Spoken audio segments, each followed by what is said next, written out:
Chapter 1. The Lady in the Water. The rain had not stopped in 3 days. It drizzled and pattered across the rooftops of the quiet Cornish village of Penmore, a small coastal hamlet huddled between rugged cliffs and storm-lashed sea. Mist coiled low along the cobblestone streets as Hercule Poirot stepped out of the hired motor car, his gleaming patent leather shoes instantly offended by the muddy ground. Poirot eyed the surroundings with his usual disdain for the untidy and the unplanned. "Mon Dieu, Hastings," he muttered as he adjusted his perfectly starched collar. "How does one conduct rational thought in such damp conditions?" Captain Arthur Hastings, ever the amiable foil to Poirot's fastidiousness, chuckled as he closed the car door behind him. "It's part of the charm, old man. Cornwall's a bit of a mystery all its own, isn't it?" "Indeed," Poirot said dryly, inspecting a droplet on his sleeve with visible disgust. "A mystery in why anyone chooses to live here." Their destination loomed just ahead. Greystone Hall, an old manor perched on the cliff's edge, grey stone walls slick with rain, and ivy clinging like ancient secrets. It was home to Lord Neville Danforth, and the site of a rather curious incident that had drawn Poirot out of London. The telegram had come 3 days prior from Inspector Barnaby, an old acquaintance from Devonshire Constabulary. Urgent. Body found in sea. Identified as Maeve Strand, local harpist. Unusual circumstances. Please come. Barnaby Poirot had not hesitated. Death was never simple when it arrived cloaked in mystery. They were met at the heavy oak door by a housekeeper, a tall and reedy woman with severe cheekbones and a permanently pinched expression. "Mr. Poirot?" she asked with a voice like sandpaper. "And Captain Hastings?" "Indeed," Poirot said, bowing slightly. "You are, madame, Mrs. Cribs. I run the household. You'll be wanting a drawing-room, I expect. Inspector Barnaby is already here." They were ushered through grand but faded corridors into a large drawing-room warmed by a crackling fire. A tall, solidly built man in a dark coat turned to greet them. "Poirot," said Barnaby, extending a hand. "Glad you came. This one's a puzzle, all right." "And we are most intrigued, mon ami," Poirot said, shaking the inspector's hand. "Tell me everything." Barnaby motioned to the chairs. "The deceased is Maeve Strand, 28, professional harpist, played often for the Danforths, and lived in the guest cottage near the beach. She was found yesterday morning at low tide, tangled in seaweed just below the cliffs." Poirot nodded. "Drowned? Yes and no," Barnaby said, tugging thoughtfully at his moustache. "The post-mortem confirms water in the lungs. She drowned. But here's where it gets odd. There are no signs of her falling, and no evidence she jumped. And strangest of all, she was wearing her concert gown." "Her concert gown?" Hastings echoed, frowning. "You mean she went for a swim dressed for the stage?" "Exactly. A silver silk gown. And this wasn't some flight of romantic melancholy. The tides were rough. She'd never have survived a minute if she'd willingly gone in." Poirot was silent, his eyes narrowing. "And then there's the harp," Barnaby added. "Her harp was found the next morning, not near the body, but in the drawing-room here, perfectly dry, untouched, as though she had never taken it out." Poirot's brow furrowed. "A most singular arrangement." "Lord Danforth says she performed here 3 nights ago," Barnaby went on. "A private recital for a few guests. Then she left for the cottage as usual. No one saw her alive after that. And the guests? Poirot asked. Who attended this recital? Barnaby consulted his notebook. Lord Danforth, his son Julian, Lady Danforth, and a guest, Miss Inez Ashcombe. An artist staying for the month, also the housekeeper, Mrs. Cribbs, and the groundsman, a Mr. Eli Fletcher, all present, all say nothing unusual happened that night. Pardon me, Poirot said. Did Miss Strand seem distressed in the days before her death? Barnaby sighed. That's just it. Everyone describes her as odd, quiet, intense, but nothing that suggested suicidal tendencies. Still, she did keep mostly to herself, played her harp by the sea. Some said she could be heard at all hours of the night. Poirot rose and began to pace, his hands behind his back. And was there any mention of affection? Of a romantic nature, perhaps? Rumours, Barnaby admitted. Nothing confirmed. Julian Danforth may have taken an interest, but he denies anything inappropriate. Still, I've spoken to the villagers. They say she was often seen talking to someone along the cliffs at dusk. No one could make out who. Perhaps this mysterious visitor holds the key, Poirot murmured. The sea does not give up secrets easily, but people do. Hastings leaned forward. What about the family? Do you believe any of them had reason to want her dead? That's what I hoped you'd help me determine, Barnaby said. There's talk, you see, of an inheritance, of tensions within the Danforth family, and of Maeve Strand knowing something she wasn't meant to know. Poirot's eyes lit up at that. Now that, mon ami, is most promising. Secrets, money, and a woman in a silver gown found drowned at sea. A tragedy, yes, but also, I think, a crime. At that moment the door creaked open, and a young man entered, tall, striking, with a gaunt intensity behind his eyes. Julian Danforth. I heard you'd arrived, he said, his voice low.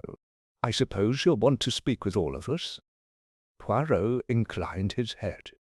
Indeed, monsieur. We begin immediately. Julian's gaze lingered on Poirot for a moment, as though measuring him. I'll inform the others. After he left, Hastings leaned toward Poirot. Do you think it was him? Poirot shook his head slowly. I do not know yet, Hastings, but I believe that young man is hiding something. Whether it is guilt or grief, we must find out. Poirot turned to the fire, watching the flames dance in silence. The drowned harpist, silken gown clinging to her lifeless form, haunted his mind. Not just her death, but the way it had happened. Something theatrical, poetic, almost deliberate. No, this was not merely an accident, and not a simple crime of passion either. This was a performance. And somewhere in the shadows of Greystone Hall, the audience was still clapping. Chapter 2. Echoes at Greystone Hall.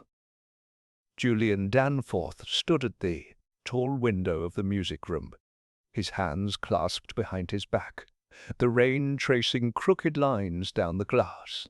Poirot observed him quietly, noting the faint twitch at the corner of his mouth, the tension in his shoulders. A man in mourning, or a man pretending to be?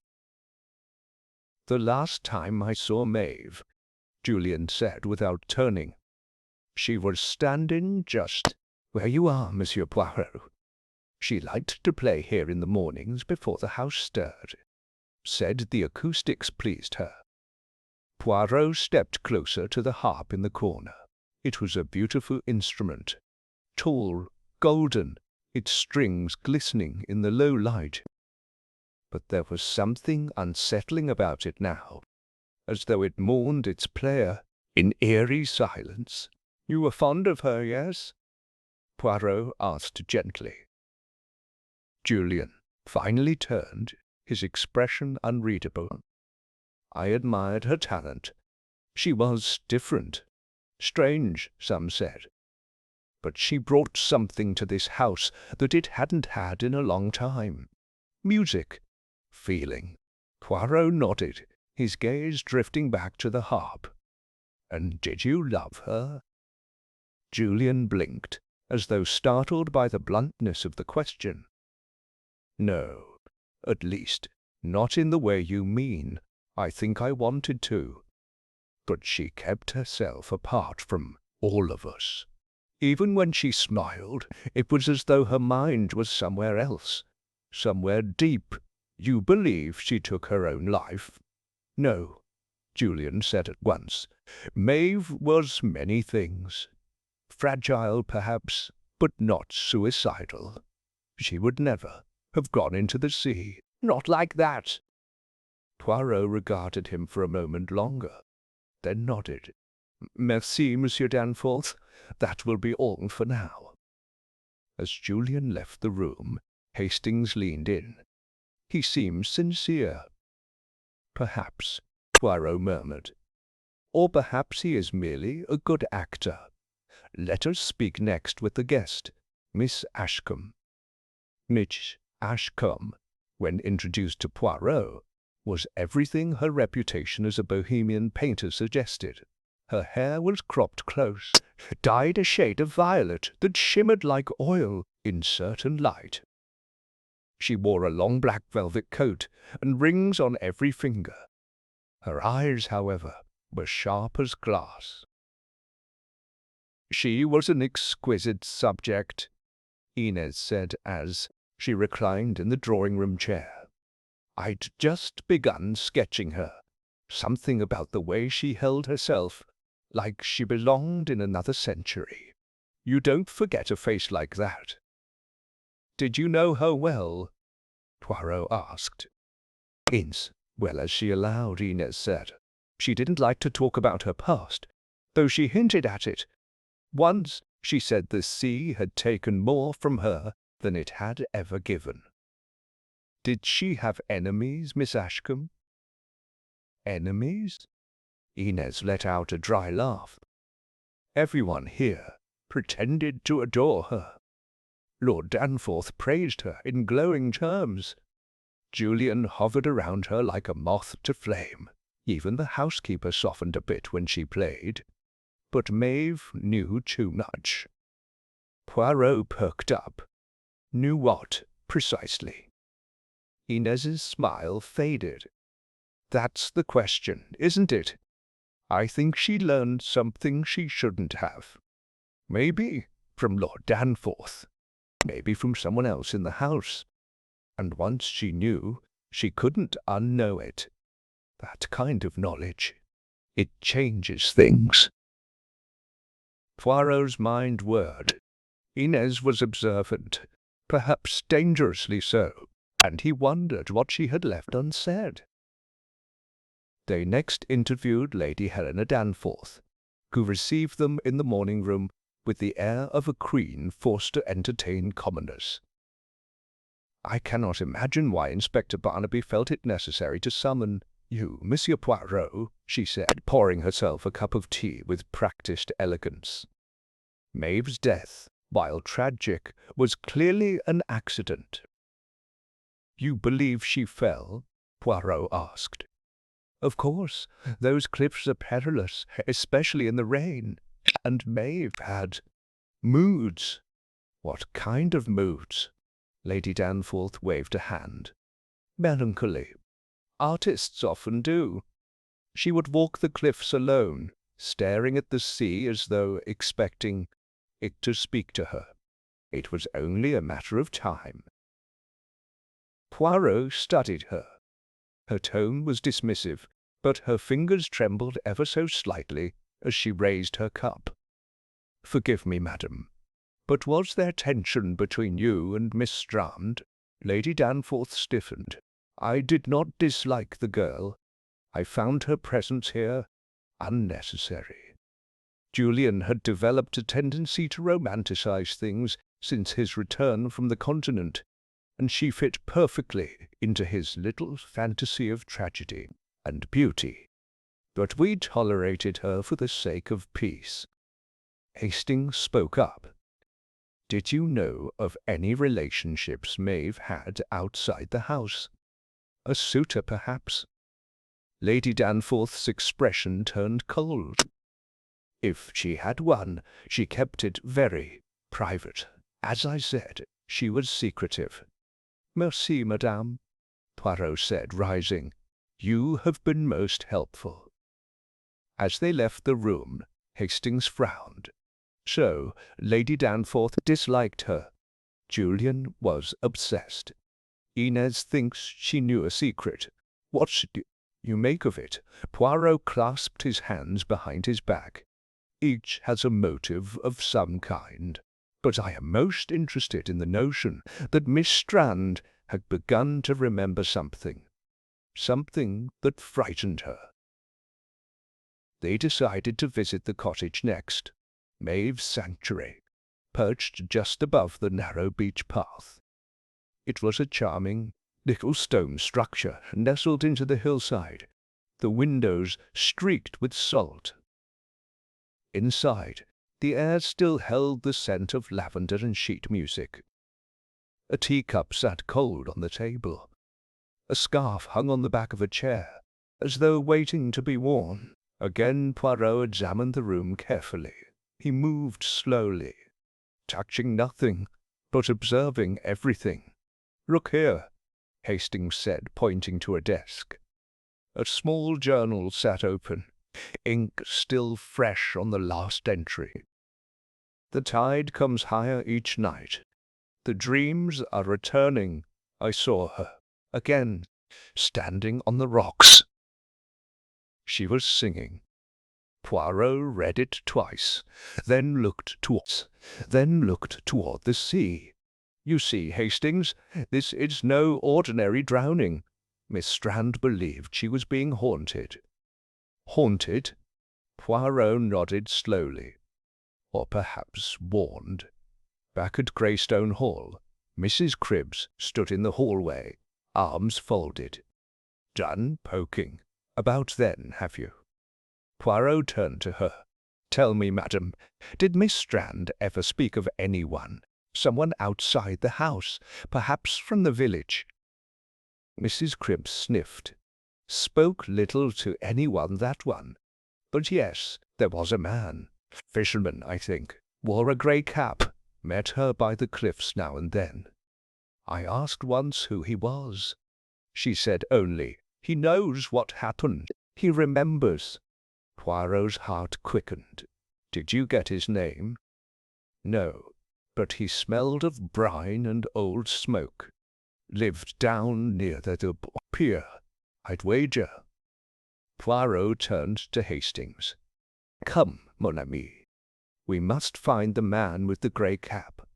The dead speak, yes, but the living may yet reveal the song the harpist could not play. And as the rain drummed against the windows, Hercule Poirot stepped back into the storm, a growing sense of purpose filling every careful step. The puzzle was deepening, and the next note had just begun to sound. Chapter 3. The Harp That Never Played. The village of Penmore, tucked against the brooding Cornish coast, seemed reluctant to give up its secrets. It was a place of low whispers and long memories, where the sea was both a lifeline and a grave. Hercule Poirot and Captain Hastings made their way down to the harbour, a narrow path winding along jagged rocks and seaweed-strewn steps. The sky had cleared slightly, the rain now reduced to a persistent drizzle. Gulls wheeled overhead, shrieking like ghosts. There, Hastings said, nodding toward a line of huts along the quay. Those must be the fishermen's cottages. Poirot adjusted his hat against the wind. And we seek one in a grey cap, who smells of brine and smoke. They approached the first cottage, where an elderly man was mending a net. He looked up as they neared, wary eyes behind a weathered face. "Good day, monsieur," Poirot greeted him. "Might we ask you a question? We are looking for a fisherman. He wears a grey cap and was seen meeting with a young woman, Miss Maeve Strand, before her death." The man narrowed his eyes. "You mean Tom Penry, most likely. Keeps to himself. Lives further down, near the old boat-house." "Merci," Poirot said with a slight bow. "You have been most helpful." Tom Penry's cottage was half swallowed by mist and driftwood, its door hanging slightly ajar. Inside, the air was thick with the smell of sea salt, pipe smoke, and old wood. A fire crackled weakly in the hearth. Tom was there as expected, grey cap low over his brow, a thick scarf wrapped around his neck. His eyes, a pale sea-glass green, met Poirot's with measured caution. "You're the detective, then," he said. "Figured someone would come poking." "You knew Miss Strand?" Poirot asked. Tom nodded once. "She came here to ask questions. Not just recently, months ago. About the cliffs. About the past." "What did she want to know?" "About a girl," Tom said after a pause. "Long dead. They say she drowned herself. Same spot as Maeve. Some said she jumped. Others, well, they weren't so sure. Her name?" "Lillian Hollow," Tom said. "It was 30 years ago. She played harp, too, just like Maeve." Poirot and Hastings exchanged a glance. "She was engaged to Lord Danforth's brother," Tom continued. "Julian's uncle, the younger one, Christopher, I think, died in a boating accident not long after Lillian. Family said it was a curse. After that, no one spoke of her. And Miss Strand was investigating this woman. Obsessed, more like, Tom said. Said she'd found something in the attic at the Hall. Letters. Music sheets with Lillian's name on them. Claimed she felt a presence near the cliffs. Heard music no one else did." Poirot's expression darkened. "And you, monsieur? Did you believe her?" Tom shrugged. "The sea keeps its ghosts. I've heard things I can't explain. She wasn't mad, but she was haunted, that much I know. Was she afraid?" Tom looked at the fire. "Yes, but she was also angry. Said someone had lied to her, that the Danforths had buried the truth. She was going to confront them. That was the night she died." Poirot stood silently for a moment, then offered a grave nod. "Merci, Monsieur Penry. You have told me much." As they made their way back to Greystone Hall, Hastings broke the silence. "So she uncovered some long-buried scandal, and now she's dead, just like the woman she was researching." "Oui," Poirot said quietly. "A pattern is forming, and I begin to suspect that music is not the only echo repeating through this house."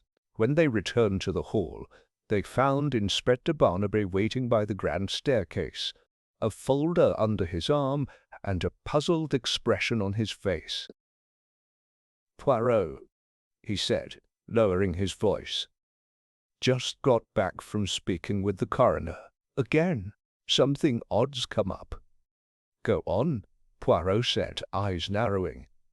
"They did a second analysis on Maeve's clothing. There were traces of sand and something else. Red fibers." "Red?"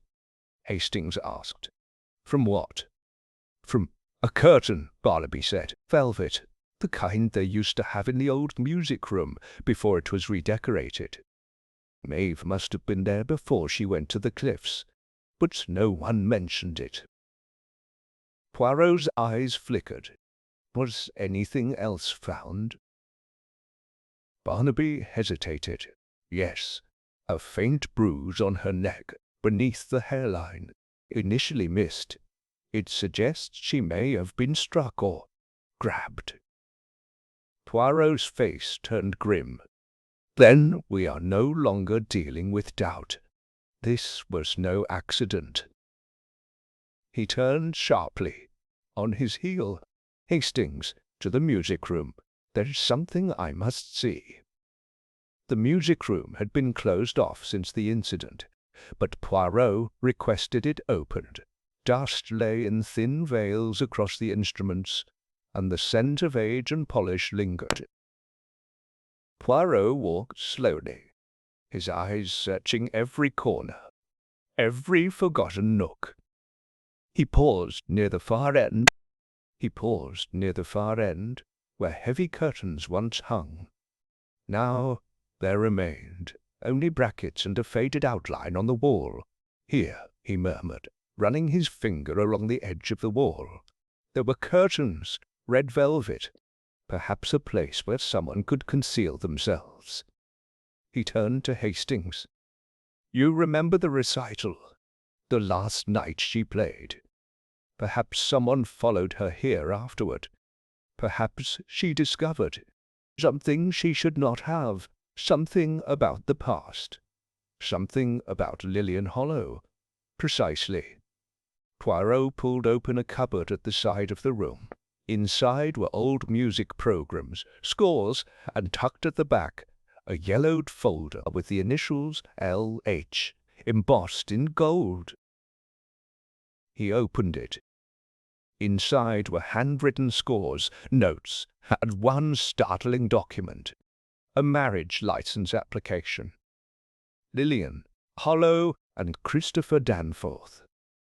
She was to marry the uncle, Hastings said, reading over Poirot's shoulder. Yes, Poirot said, but something stopped that union. And something else, perhaps guilt or scandal, was buried alongside it. He turned the folder and found one last item. A charcoal sketch of a woman with haunting eyes and long curls, seated at a harp by the sea. The resemblance to Maeve was uncanny. Poirot's lips thinned. She was not merely haunted by Lilian. She may have been related to her. You mean, perhaps a niece, or a daughter. It would explain her determination, her sense of connection. And if someone here knew that truth, they might also have had a motive to silence her. They left the room in tense silence. Poirot now understood. Maeve Strand had come to Penmore not as a guest, but as a seeker. She had traced the roots of her past to this house, and she had nearly pulled the truth from the soil. Nearly. Back in the hall, Mrs. Cribbs approached them, her face pale. "There's something I didn't say before," she muttered. "Didn't think it mattered. But I heard voices the night she died. From the music room, arguing, a man and a woman." Poirot's voice was sharp. "When?" "Just past midnight. I was up with a toothache. I went to get brandy. Heard it as I passed the room. The man was angry, said she had no right. The woman said something about protecting the family." "Did you recognize the voices?" Mrs. Cribbs swallowed. "I think it was Lady Danforth, and maybe Lord Danforth himself." Poirot turned to Hastings, his expression stony. "Then the music has not stopped yet. But when it ends, Hastings, it may bring the house down." Chapter 4. The Scent of Lilies and Lies. The storm returned that evening, as if stirred by the secrets unravelling within Greystone Hall. The wind lashed against the windows like an impatient visitor, and the sea roared in the distance, louder than before. Poirot stood at the window of his guest room, watching the branches of the yew trees sway violently, his mind turning over every word, every look, every silence he had observed. There was no longer any doubt in his mind. Maeve Strand had been murdered. He turned from the window and made his way down the corridor, his polished shoes tapping lightly on the wooden floor. Hastings joined him outside the drawing-room, looking uneasy. "Everyone's gathered," Hastings whispered. "Barnaby's here too. Do you think they'll confess?" Poirot smiled faintly. "No murderer ever confesses without necessity, Hastings. But perhaps tonight, with the right pressure, the masks will begin to slip." The drawing-room was dimly lit, a fire crackling in the hearth. The Danforths sat on the green velvet settee, Lady Helena rigid and upright, Lord Danforth hunched beside her, the lines around his eyes deeper than before. Julian stood by the mantel, one hand clutching a brandy glass, and Inez Ashcombe leaned near the window, seemingly detached, but watching everything with hawk-like intensity. Inspector Barnaby stood to the side, arms folded.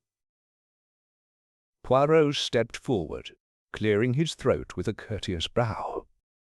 "Mes amis, thank you for gathering. I have called you together because it is now clear that Miss Maeve Strand did not take her own life, nor did she fall. She was murdered." A silence followed, sharp and brittle. Lady Danforth scoffed softly. "This is absurd." "No, madam," Poirot said gently. "What is absurd is the belief that such a crime could remain hidden forever." Julian's voice cracked the silence.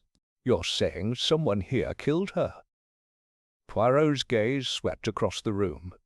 "Oui, and I intend to reveal who." Lady Danforth stood abruptly. "I won't tolerate this in my house.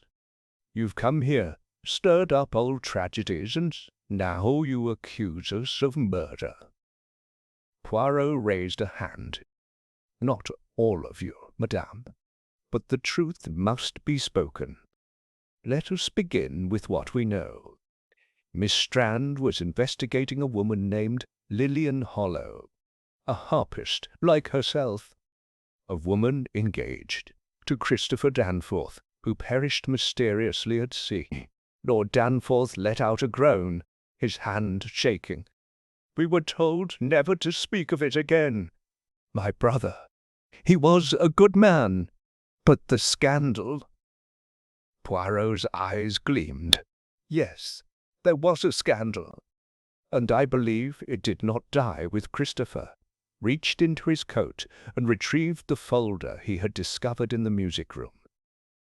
"These letters, recovered from an old cabinet, make it clear that Lillian Hollow was with child. The child was likely Maeve Strand." Gasps followed. "That's impossible," Lady Danforth said, though her voice was quieter now. "She was from Ireland. She had no family here." "Did she?" Poirot raised an eyebrow. "The resemblance between her and the drawing of Lillian is striking. And she knew things only a daughter might have known. She came here not by accident, but on purpose. She was uncovering the past, her past." Inez stepped forward, her voice low. "That's why she was always on the cliffs. She was trying to connect with something." "Yes," Poirot said, "and someone in this house knew who she was, and what her presence threatened." His eyes fell on Lady Danforth.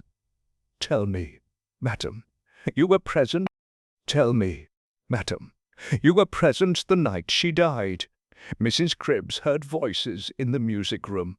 One of them yours." Lady Danforth's eyes narrowed. "You're accusing me." "I accuse no one. I ask what was said." She turned away. "I warned her. I told her to leave the past alone, but I didn't kill her." Poirot looked to Lord Danforth. "And you, monsieur? Did you know Maeve was Lillian's daughter?" Lord Danforth looked pale. "I suspected. I found a letter, but I didn't know what to do.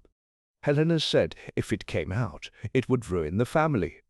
The money, the reputation." "Ah," Poirot said softly. "So it is often with old families. Reputation becomes a god. But murder cannot be buried beneath good breeding."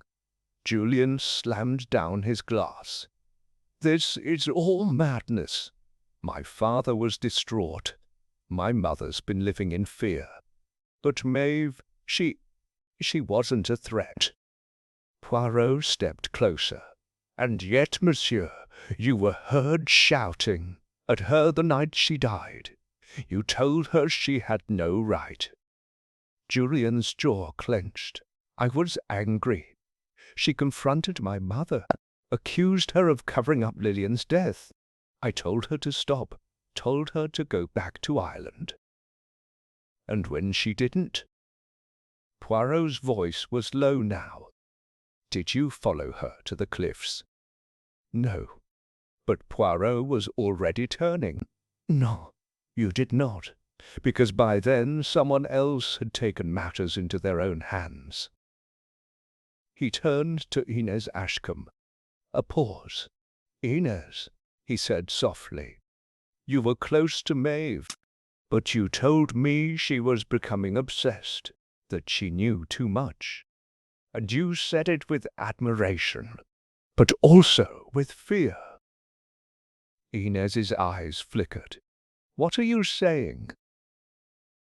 "That you followed her to the cliffs, that you saw her confront Lord Danforth, or perhaps Lady Danforth, and you watched as things escalated." "She was alive when I left her," Inez cried suddenly. "I swear it. She was shaken, upset, but alive." Poirot stepped closer. "Then who returned later, when the rain had begun to fall? Who struck her, bruised her neck? Who pushed her into the sea?" The silence that followed was unbearable. Poirot looked at Lady Danforth one final time. Her hands, white knuckles on the back of the settee, trembled. "I didn't mean to," she said, her voice barely audible. "I told her to leave." She laughed, said the truth would set her free, but that it would destroy us. She called me a coward. Tears began to fall. "I only meant to frighten her."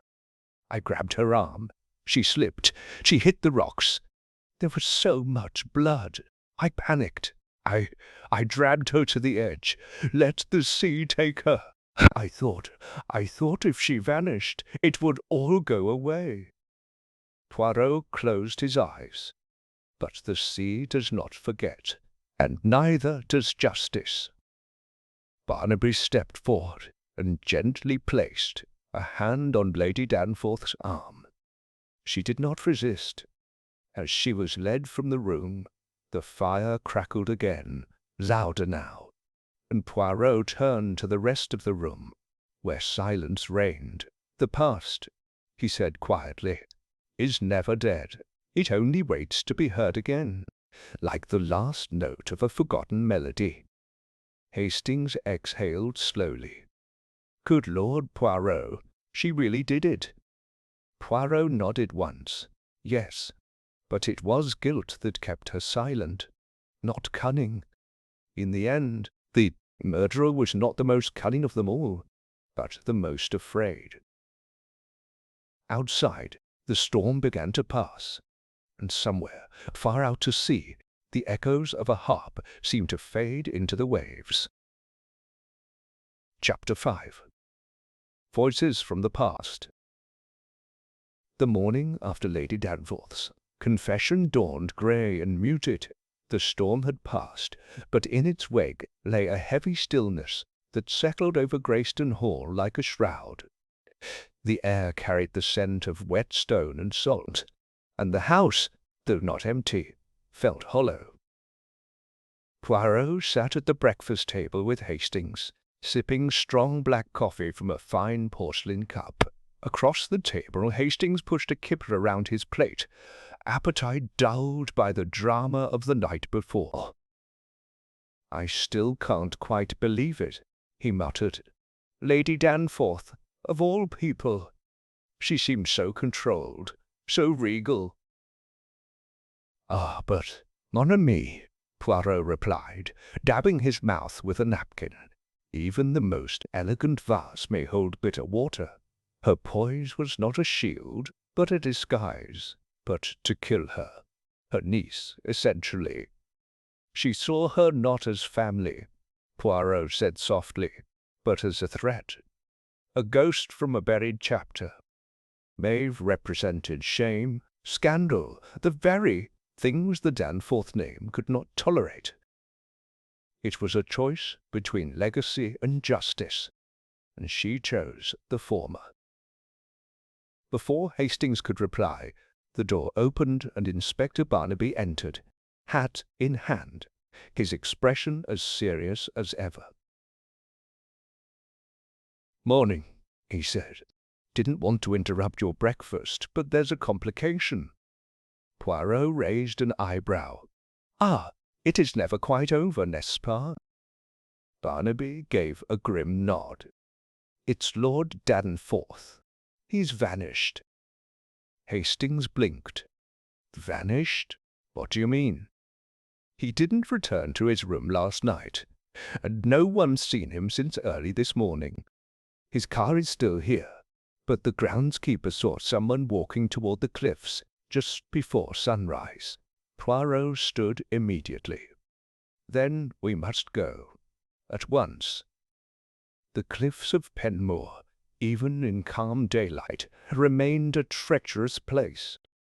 They rose like jagged teeth from the sea, the same cliffs from which Maeve had fallen, the same cliffs Poirot feared, from which Lord Danforth might now seek an escape of his own.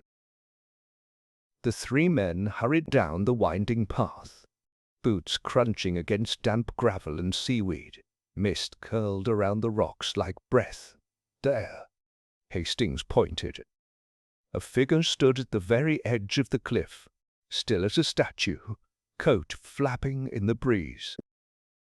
Poirot quickened his pace and called out, "Lord Danforth!"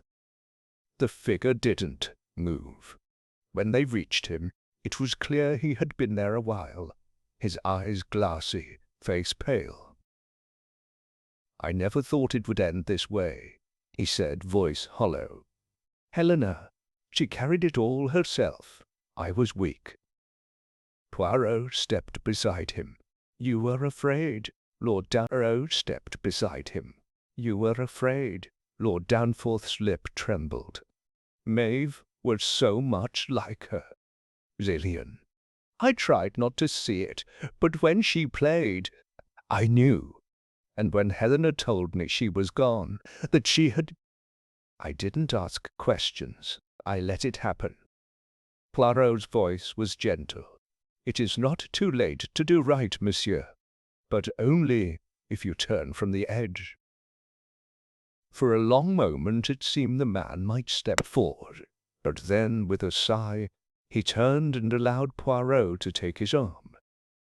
They walked back in silence. Later that afternoon, Poirot requested a final meeting with Julian Danforth. They sat in the library, the fire crackling quietly, casting flickers of light across the oak-panelled walls. Julian appeared exhausted, a shadow of the proud host from the first day. He poured himself a glass of brandy, but didn't drink it. "She was my cousin," he said quietly, "and I never even knew." "Family secrets, when kept too long, become poison," Poirot replied, They seep into the very fabric of life. Julian looked at him. Do you think I should have done more? Poirot considered. You saw the truth. You saw the resemblance, the pain she carried. But you allowed others to steer the course. Courage, monsieur, is not the absence of fear, but the act of choosing the right path despite it. Julian nodded slowly. Inez is leaving. Said she can't stay in this house any more. I don't blame her. And you? Poirot asked. I don't know. Everything feels broken. Poirot looked out the window.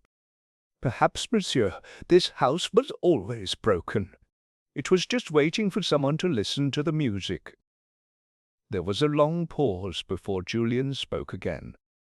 What happens now? Danforth will be charged with manslaughter, Poirot said. Given her age and circumstances, the court may show leniency. Lord Danforth may face questions as well, for concealment, but that is for the law to decide. And Maeve? Poirot stood. She found the truth, even if it cost her life. Let her be remembered for that, not as a mystery, but as a voice finally heard.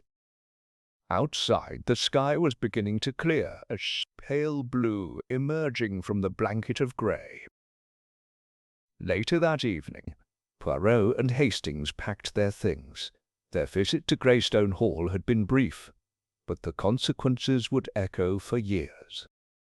As Poirot adjusted his tie in the mirror, Hastings looked over from the doorway. You all right, old chap?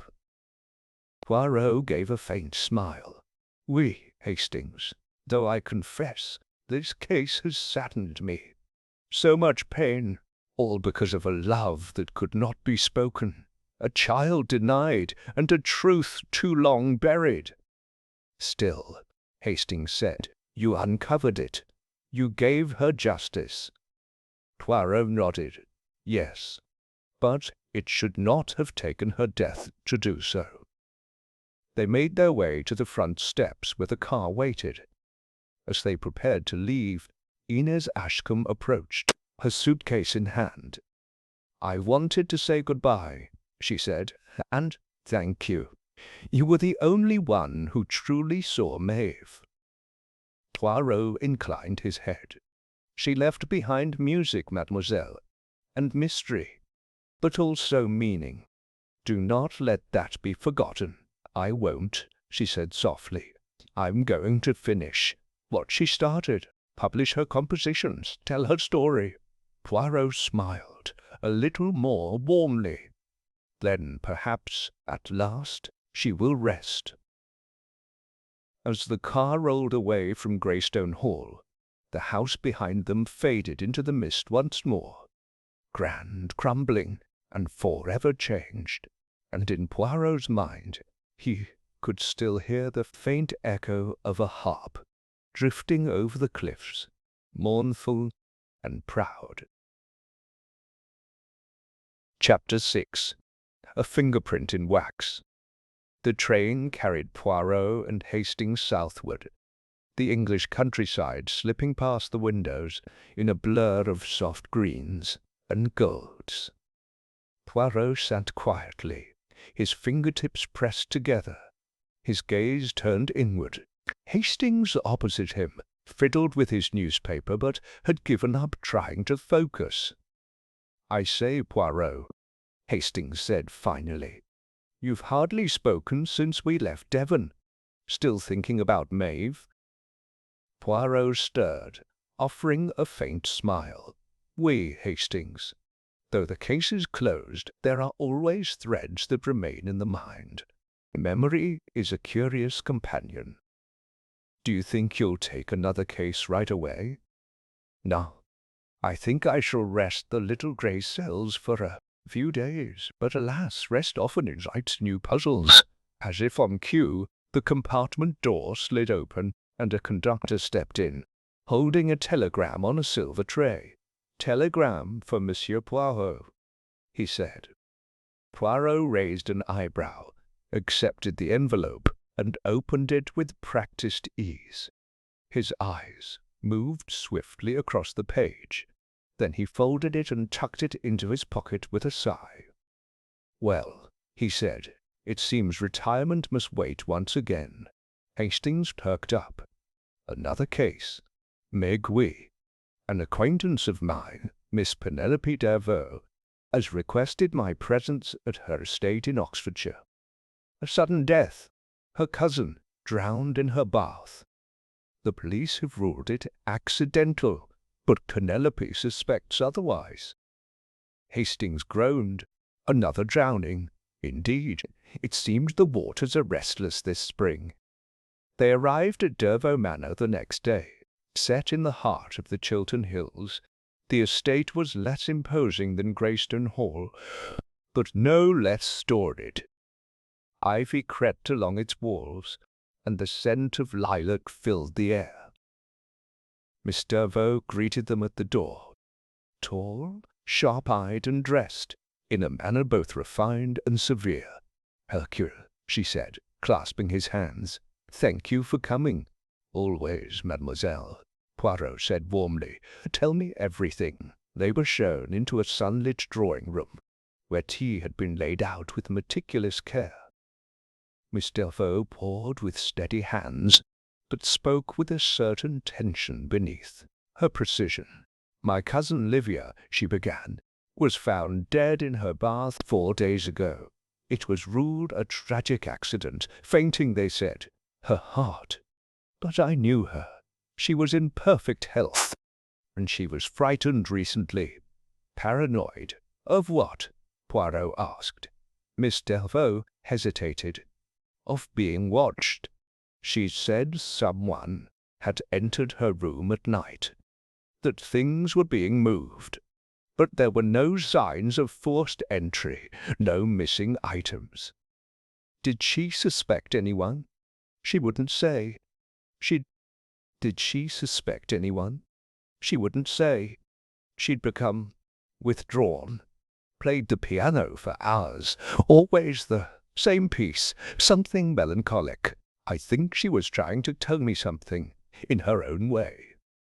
Poirot leaned back. "And the household?" "There are 4 of us. Myself, our housekeeper, Mrs. Plum, Livia's fiancé, Sebastian Grove, who was visiting, and Dr. Reeve, a friend of the family who came to attend to her in her last weeks." Poirot nodded. "We will speak to them all. But first I should like to see her room." Miss Dervaux led them up the main staircase and down a corridor draped with tapestries. Livia's room was still preserved, neat, untouched since her death. The bed was made, the dressing-table still littered with perfume bottles and silver hairbrushes. Poirot moved slowly, eyes taking in every detail. He paused beside the piano, an upright model tucked beneath the window. Sheet music lay open. He studied the pages. "Ah, Debussy, Clair de Lune, a piece of longing." She played it over and over. Miss Dervaux said quietly. Poirot lifted the lid and struck a single note. The tone was clear, bright, nothing amiss. He then turned to the adjoining bathroom, where a claw-footed tub gleamed beneath a small frosted window. Poirot crouched and examined the floor. Non-slip mat. A woman so careful would not fall by accident. He rose. "We must meet the fiancé." Sebastian Grove, when introduced in the parlour, appeared pale and strained, his dark hair rumpled and eyes haunted. "She was everything to me," he said. "We were to be married in the summer. I can't accept that she simply slipped." "Did you notice anything strange in her behaviour?" Poirot asked. "She was anxious, said she kept hearing a humming sound. At first I thought it was nerves or the wedding stress. But then she began to keep a candle burning at night." Poirot raised an eyebrow. Afraid of the dark? No, of the silence. Curious, Poirot thought. Very curious. Next was Dr. Reeve, a gentleman in his 60s with kind eyes and a calm demeanour. He had treated Livia on and off for years, he said. Nothing serious, mostly nerves and exhaustion. She was delicate, emotionally sensitive. I prescribed mild sedatives. She told me of her fears, but I saw no evidence of real danger. The sedatives were any taken the night of her death? Yes, half a tablet. The coroner confirmed it in the toxicology report. Poirot nodded, then made his way to the final interview. Mrs. Plum, the housekeeper. She was a plump, round-faced woman with a neat apron and nervous fingers. Miss Livia was sweet, she said, but she kept to herself lately, always locking her door. Once I found her weeping in the hall, wouldn't say why. Poirot watched her closely. Did you see anyone enter her room that night? No, sir. I'd already gone to bed, but I did hear a tune. Someone humming. Humming? She nodded. Low, like from down the hall. I thought it was the wireless, but it wasn't. Poirot thanked her, then rejoined Hastings in the study. Well, Hastings asked, does it sound like murder to you? Poirot didn't answer immediately. He moved to the fireplace, hands behind his back. Mademoiselle Livia feared a presence. She heard humming. She played a piece filled with melancholy and repetition, and she left no note and no sign of farewell. Her death, Hastings, was not an accident. It was carefully arranged. But how? Poirot turned slowly. That, mon ami, is what we are here to uncover. The drowned harpist has passed into silence, but now a drowned pianist has joined her, and I suspect the melody connecting them has not yet ended. Hastings frowned. You think the cases are connected? Poirot's eyes glinted. No, not connected by murderer, but by motif, music, water, fear. Someone used the idea of madness as a cover for murder. And you have a suspect? Poirot smiled faintly. I have a theory, Hastings, but it is still forming. We must listen carefully, for it is not always what is said that reveals the truth, but what is played.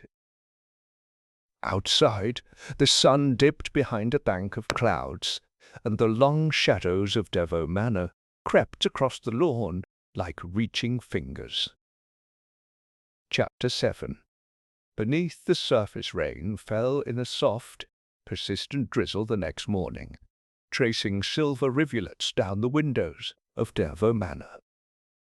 Poirot stood in the music-room, hands clasped neatly behind his back, gazing out toward the mist-covered hills. Hastings sat nearby with a cup of tea, observing his friend's familiar posture, the stillness that always preceded revelation. You've been very quiet this morning, he ventured. What's brewing in those little grey cells of yours? Poirot did not turn. Tell me, Hastings, when a person wishes to silence someone without leaving a trace, what methods might they employ? Hastings frowned. Poison, I suppose, or smothering, something quick and quiet, exactament. But suppose one wished to create the illusion of an accident, even madness. Then you'd need a subtle hand, or a plan that nudges the victim into making the fatal mistake themselves. Poirot finally turned, his eyes sharp. Or a plan that mimics such a mistake, to fool all but the most discerning observer. He walked to the piano, opened the lid again, and placed his fingers gently on the keys. Tell me, Hastings, Do you know what synesthesia is? Hastings blinked. Some sort of medical condition. Not a condition, mon ami. A phenomenon, a rare neurological crossing of the senses. Some who have it can see music as colours, or hear a name and taste strawberries. For others, certain sounds bring emotions, deep, irrational ones. He struck 3 soft, descending notes. Livia had synesthesia, mild but real. She experienced music not just as sound, but as sensation. To her, Clair de Lune was not merely beautiful. It was melancholic, consuming. She played it again and again, not only because she loved it, but because it called to her sadness. But how does that connect to her death? Poirot's eyes glinted. But how does that connect to her death? Poirot's eyes glinted.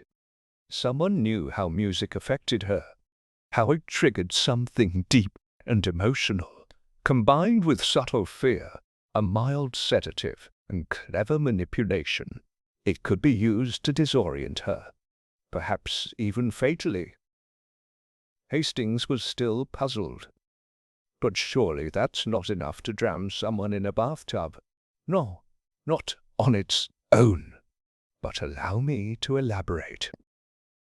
Poirot led Hastings back to Livia's bathroom. He gestured to the small frosted window above the tub. This was unlocked, he said, and there were faint marks on the outside sill, as if someone had stood there. A narrow ledge, dangerous, but possible. Hastings followed his gaze. You think someone climbed in? No, but I think someone reached in. With a long object, perhaps, and while Livia lay sedated in the bath, already weakened by fear and confusion, they held her under. Hastings paled. My God! But wouldn't she have struggled? Poirot nodded. There were faint bruises on her shoulders and upper arms, attributed to the fall, but they were not consistent with a slip. They were consistent with restraint. But then why didn't the police suspect anything? Because the scene was arranged too cleverly. The water had overflowed, masking the bruising. The sedative levels in her blood were low, and the window was closed afterward, giving the impression of privacy. Hastings shook his head. Then the murderer had to be someone light, agile, and familiar with the window's reach. Oui, and someone who knew her intimately enough to exploit her fears. Poirot straightened. We must speak with Miss Dervaux again. They found her in the conservatory, pruning a dying orchid with surprising care.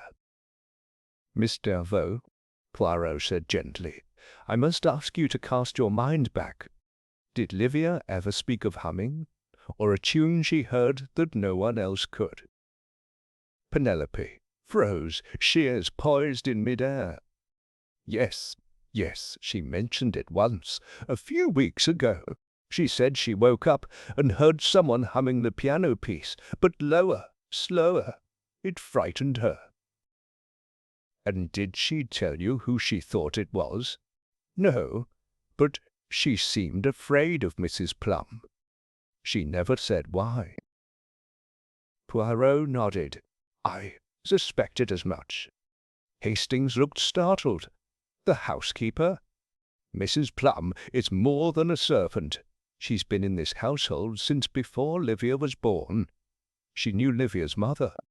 She'd likely watched over her as a child, and she would have known about Livia's peculiar sensitivities. Miss Dervaux stood slowly. You think she did this? Poirot's voice was quiet. I think Mrs. Plum believed she was protecting the family. She may have thought Livia was unstable, that she would bring shame or tragedy, and in her twisted loyalty she took action. But why now? Hastings asked. Poirot's expression darkened. Because Livia was preparing to leave, to marry, to take her life and her secrets outside the safety of Dover Manor. They returned to the servants' quarters. Mrs. Plum was in her small sitting room, darning a sock. Poirot did not sit. "Madame," he said softly, "I know what you did, and I understand why." She looked up, startled. "Sir?" "You believed Livia was spiraling, that she would ruin herself. And perhaps you remembered her mother. The sadness, the madness, you thought it was happening again." Mrs. Plum's hands trembled. She was hearing things, seeing shadows. "I couldn't stand by, not again." Poirot's voice did not rise. "So you watched, you created small disturbances, moved objects, whispered melodies, until she questioned her own mind. Then you acted when she was at her weakest." Tears welled in the woman's eyes. "I didn't mean to kill her. I wanted to frighten her, make her stay. But you did kill her," Poirot said gently. "You held her down, and when it was done, you closed the window, hid your presence. But guilt, madame, it seeps through every wall." Mrs. Plum began to sob quietly. "She was like a daughter to me." Poirot's face was grave. "You loved her, perhaps, but love without understanding becomes control. And that, madame, is not love at all." Inspector Grange of the Oxfordshire Constabulary arrived an hour later, summoned discreetly. Mrs. Plum made no resistance. As she was led away, the manor seemed to exhale. A weight lifted from its foundations. That evening, Poirot and Hastings stood in the music-room once more. A single lamp lit the space, casting soft golden light across the ivory keys. "She was never mad," Hastings said quietly. "No, just sensitive and too trusting." Poirot nodded toward the piano. "Play, Hastings, one last time." Hastings sat, hesitated, then began the opening notes of Clair de Lune. The melody rose gently, filling the silence. This time there was no sadness in it, only memory. Poirot stood still, listening, not just to the notes, but to the quiet between them. Chapter 8. The Man in the Photograph. The summer sun had returned warm and golden, as Hercule Poirot and Captain Hastings made their way back to London. The countryside rolled past in drowsy splendour, but Poirot was alert, his mind not at rest. Hastings had, in his own words, had quite enough of drowning in bathtubs. But Poirot's sharp gaze betrayed no fatigue. He tapped gently on the window with a gloved finger. "You're still turning it over in your head, aren't you?" Hastings asked, folding his newspaper. "The Dervaux case is closed, my dear fellow." "Mais non," Poirot murmured. "It is not Livia I think of now, but the harpist, the drowned woman in Devon. We have allowed ourselves to be distracted." Hastings furrowed his brow. "But you said the two weren't directly connected." "They are not. Not in method, not in motive, but in motif, yes. A woman drowned, no clear sign of violence. Music at the centre of both. Two entirely separate tragedies. Or are they?" Hastings sat forward. "You think they might not be separate after all?" Poirot shook his head. "I think they were intended to appear that way, and therein lies the brilliance. Let me ask you this. When did we first hear of the harpist's peculiar perfume?" Hastings blinked. At Greystone Hall. Miss Sylvia mentioned it first. She said it was amber and cedar, wasn't it? Oui. And then Miss Hartley confirmed it. But let us suppose, mon ami, that the scent was a fabrication, a planted clue. Planted? Poirot nodded. To lead us, to mislead us. The train pulled into Paddington Station, and Poirot rose with sudden purpose. We must pay a visit to Greystone Hall again. There is a matter I must investigate further. Back to Devon. Hastings groaned. Indeed, but first a stop at the perfumer's shop on Bond Street. The nose, Hastings, it knows. By the time they returned to Greystone Hall 2 days later, the sky was a soft blue, and the garden was alive with bees and bird song. Mrs. Ridgway received them with surprise, but offered no resistance. "You've returned to solve the case again, Mr. Poirot?" she asked with a faint smile. Poirot bowed, merely to clarify. "I believe we may have missed something in our first visit." He requested access once more to the Blue Room, the place where the harpist's body had been discovered. As they entered, the faint scent of lavender still lingered. Poirot moved slowly through the space, running his gloved fingers over the harp's golden frame, the sheet music, the bedposts. Then he turned sharply towards the dressing-table. There, nestled among the usual trinkets, sat a small vial, a perfume bottle, square, elegant, and half full. Poirot picked it up, uncorked it, and sniffed. He closed his eyes. Amber, cedar, and a trace of bergamot. But this is not a common scent. It is bespoke. Perhaps it belonged to the victim, Hastings offered. Perhaps, Poirot said, though his voice held doubt.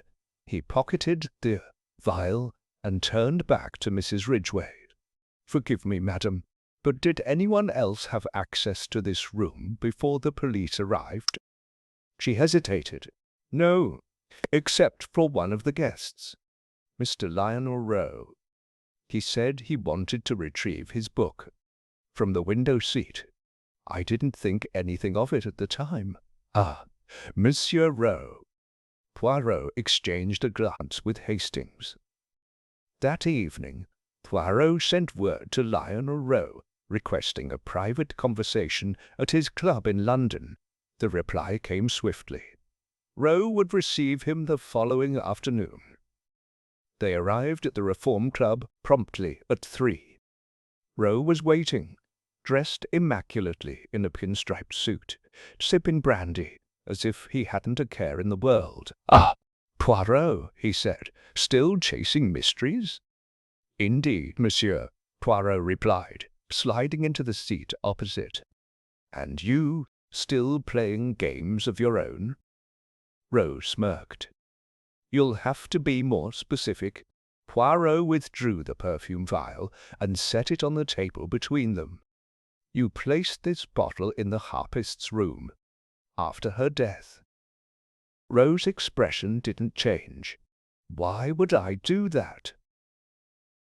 "To draw suspicion away from yourself, to create a fictitious identity, an alluring woman with a signature scent." "But the scent, monsieur, does not match the type of woman you described to us. You said she was plain, quiet. The scent is too deliberate, too memorable. It was meant to linger in our minds." Rowe leaned back. "You're accusing me of murder." Poirot steepled his fingers.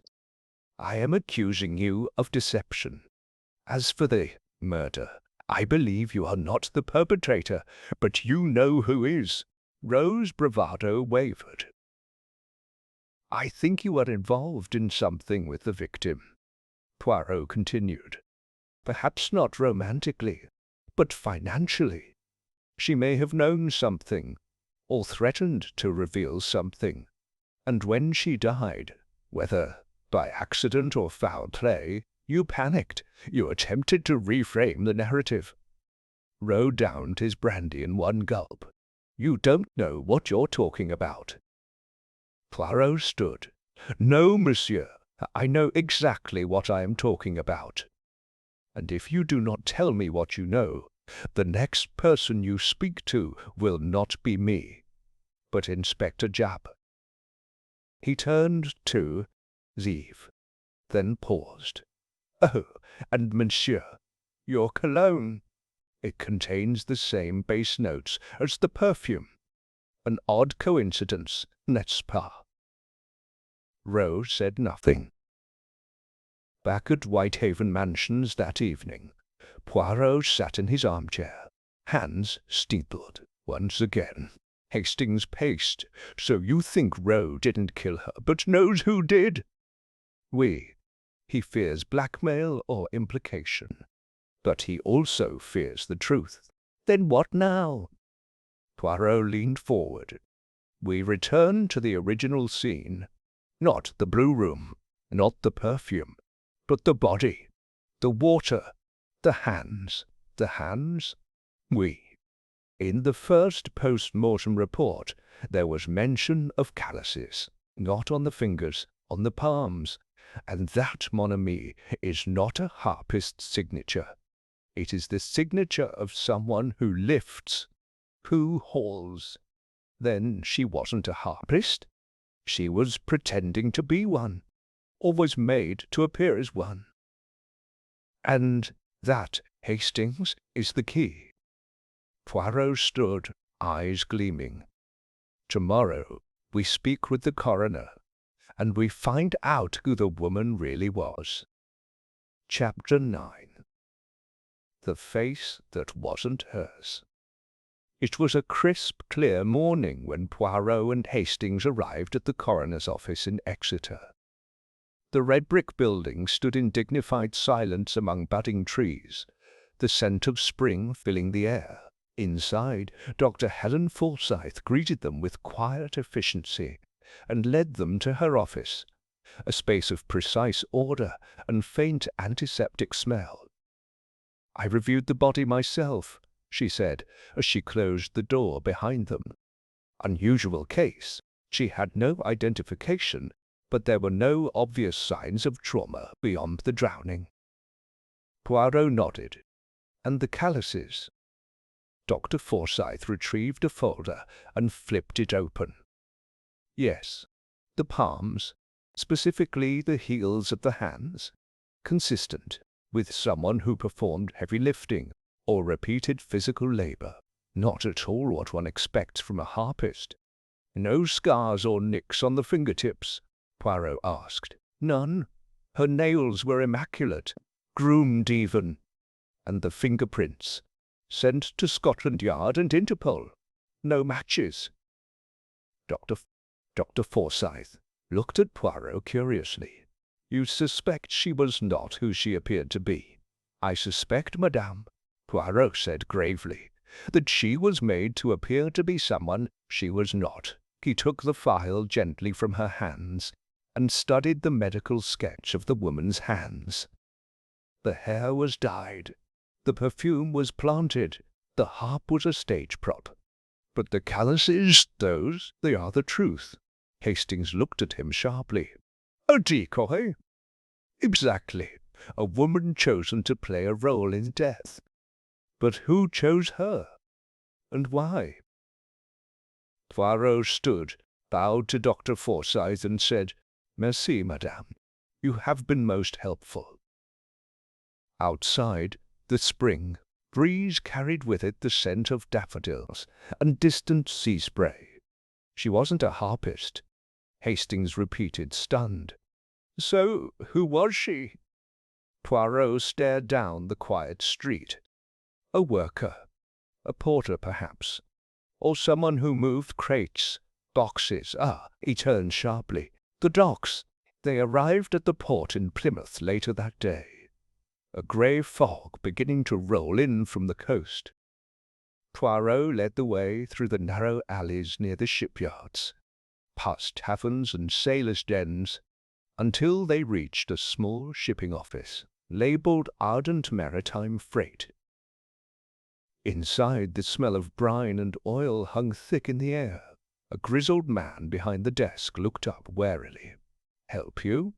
he asked, wiping his hands on a rag. Poirot stepped forward with a smile. "But of course. We are seeking information on a young woman who may have worked on your docks. She drowned recently. Mid-20s. Fair hair, though it was dyed." The man narrowed his eyes.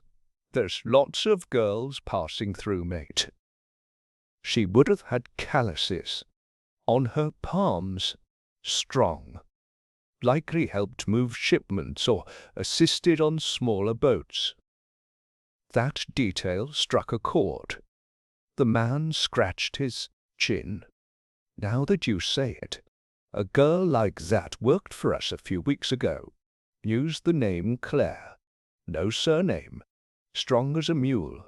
Said she had family inland." Poirot leaned in. "Did she speak of music?" "Music?" The man laughed.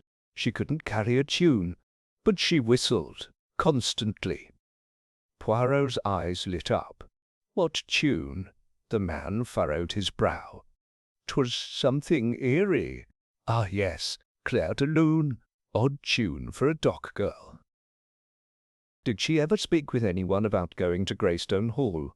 "No, sir. She got a letter, though. After that, she quit.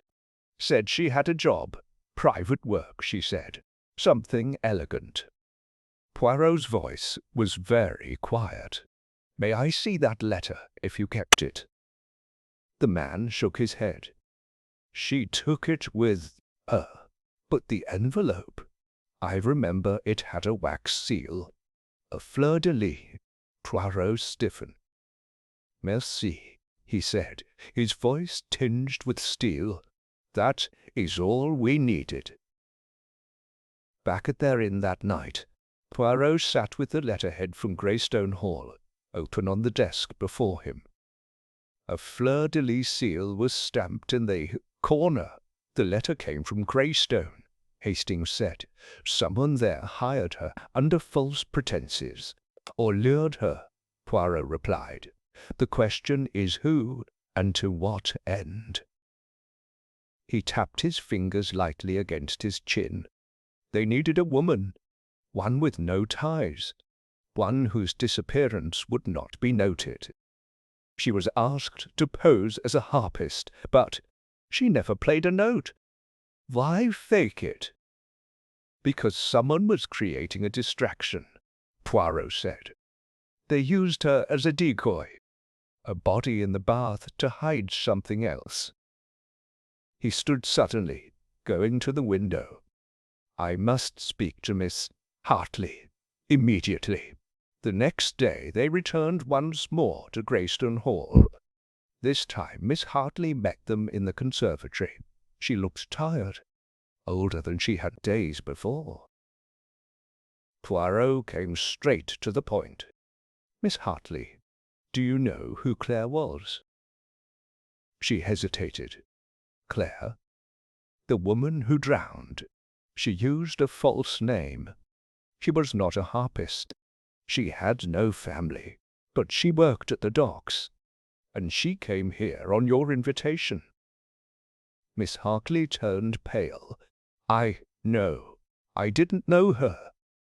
Poirot's gaze pierced her. "Did you write her a letter, sealed with a fleur-de-lis?" Her lips parted slightly, then closed. "You see," Poirot said softly, "you thought her death would pass quietly. An anonymous woman, a body found, but too many things did not fit. I didn't kill her."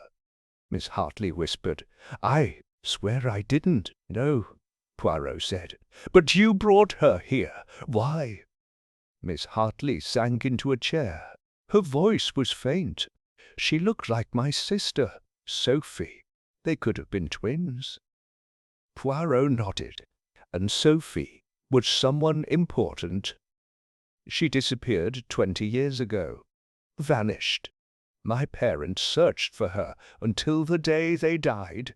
Then I saw Claire in Plymouth. She turned and smiled at me, and for a moment I believed. She choked slightly. I believed it was her, but she wasn't Sophie. Just a girl with the same face. And so you brought her here. I offered her a job. I told her she could stay in the house just for a week. I wanted to take a photograph. Something to show my brother. To show him Sophie might still be out there. Poirot's face was unreadable. And then she died, Miss Hartley whispered. I don't know how. One morning I went to check on her, and she was in the bath, floating. It didn't make sense, but I panicked. I thought the police would think I'd killed her. So I made her look elegant. Perfume, the harp. It was stupid. Poirot's gaze softened. You did not kill her, mademoiselle, but you did conceal the truth, and in doing so, you nearly let a murder go unpunished. Miss Hartley trembled. Then someone did kill her? Poirot nodded. Yes, and now, thanks to you, we know why.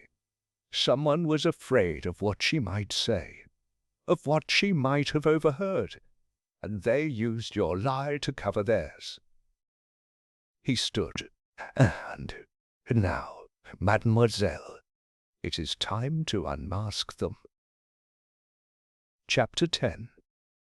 The final note of storm rolled in over the Devon coast as Hercule Poirot gathered the household once more in the drawing-room of Greystone Hall.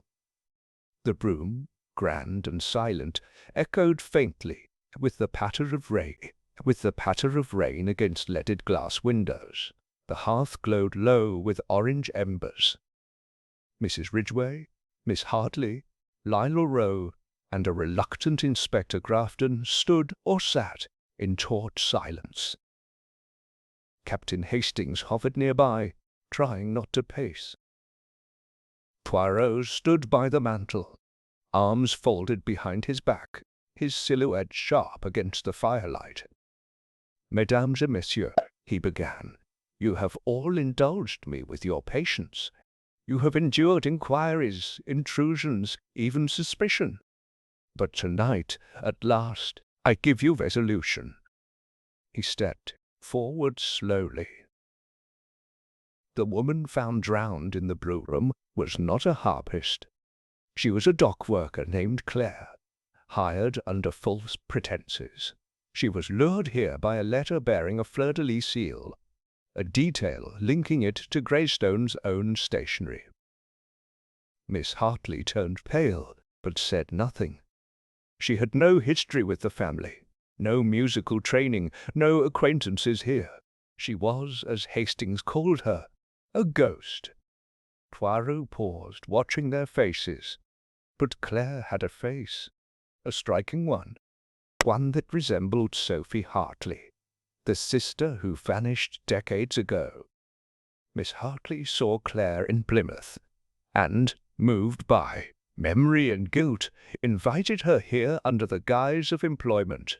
There was a low murmur from the group. Hastings exhaled sharply. She wanted to believe Claire was Sophie, but she was not. And that, mes amis, made Claire the perfect pawn. Poirot's gaze turned to Lionel Rowe. You, monsieur, took full advantage.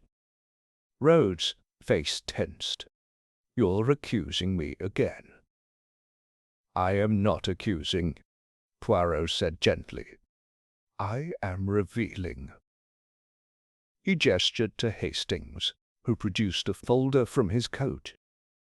Inside were documents from the Devon police, the dockworkers' registry, and Claire's medical file from Dr. Forsyth. You knew Claire, Poirot continued. You had seen her before, on the docks. You were involved in illicit cargo operations, unregistered shipments, some involving antiquities, others more dangerous wares. Rowe opened his mouth, but Poirot raised a hand. Claire saw something, perhaps a crate being opened, a name on a ledger. She was sharp, curious. You feared she would speak. Poirot took the perfume vial from his pocket and set it on the table. You followed her here, and when you saw Miss Hartley trying to pass her off as a fictional harpist, you recognized your opportunity. You waited until Miss Hartley left the room that night. Then you confronted Claire. Perhaps she didn't even remember you at first, but you drowned her in silence and left the scene intact. She was already dressed in the performance costume. You needed only to let the false narrative play out. Rose stood abruptly. That's outrageous. You have no proof. I have motive, monsieur, and more.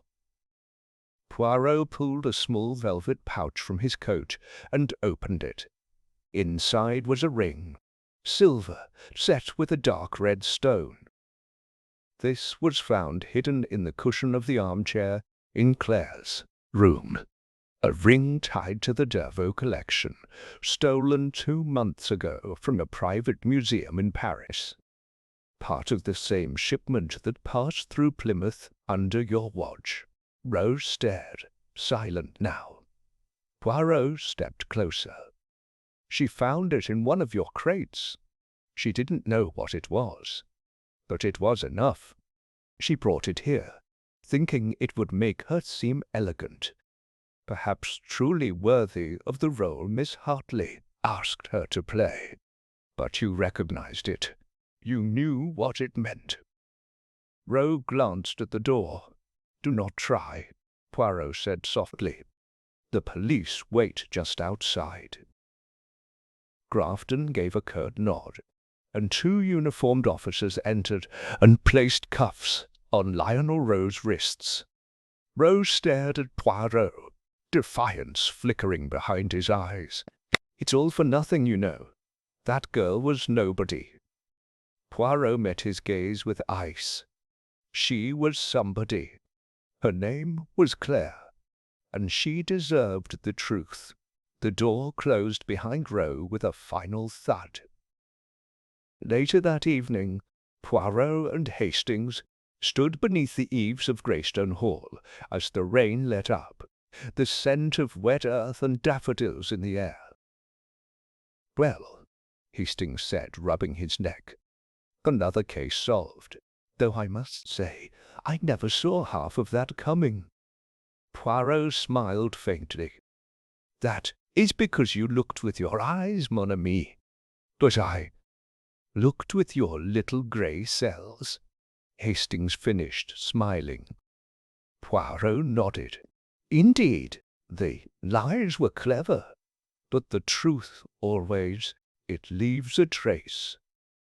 Miss Hartley joined them, her hands clasped. Monsieur Poirot, thank you. I never meant for any of this to happen. I only wanted to see my sister again. Poirot bowed his head. You were not cruel, only lost in memory, and memory, when too tender, can blind us. She nodded, eyes misty. Will you tell me more about Claire? Poirot nodded. She was strong, brave, curious. She had a mind that saw things others did not, and she whistled Debussy at the docks. Miss Hartley smiled through tears. Poirot offered her the velvet pouch. She kept this. I believe she found it beautiful. Miss Hartley took it, holding it close. Then I shall treasure it, for her, their final night in Gio. Devon was quiet. Poirot sat in a great leather chair by the fire, sipping hot chocolate, while Hastings reclined nearby with a pipe.